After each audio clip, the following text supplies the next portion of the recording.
Hi friends, welcome to Aquarini channel. இன்றைக்கி நம்ம என்ன பார்க்கலான்னா, மாங்காய் பச்சடி எப்படி பண்ணுறதுன்னு பார்க்கலாம். ரா மேங்கோ ரொம்ப புளிப்பாக இருந்தாலும் பரவாயில்ல, அதை வந்து கொஞ்சம் பெரிய க்யூப்ஸாக கட் பண்ணி வச்சுக்கோங்க, கொட்டையெல்லாம் எடுத்துகிட்டு. அண்ட் அதை வந்து சுடு தண்ணியில் போட்டு கொஞ்சம் வேவிச்சு எடுத்துக்கோங்க.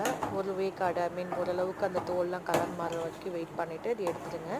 அந்த வேக வைக்கும்போது கொஞ்சமாக ரெண்டு மூணு கல் உப்பு மட்டும் போட்டு வேக வைக்கணும். ஏன்னா நம்ம வந்து ஸ்வீட் சேர்க்க போகிறதுனால கொஞ்சம் தூக்கலாக கொடுக்கறதுக்காக அந்த மாதிரி பண்ணுறோம். இப்போ வந்து இன்னொரு அந்த என்ன சொல்கிறது, அந்த வேக வச்ச தண்ணியை வந்து வடிகட்டி ஒரு கப்பில் நான் தண்ணியை எடுத்து வச்சுக்கிட்டேன். ஏன்னா வந்து அது பானகம் செய்கிறதுக்கு ரொம்ப சூப்பராக இருக்குங்க. ஸோ மிச்சம் இருக்கிற தண்ணியில் கொஞ்சம் தண்ணியில் நான் வந்து வெல்லம் போட்டு அதை கரைச்சி வடிகட்டி எடுத்து வச்சுக்கிட்டேன்.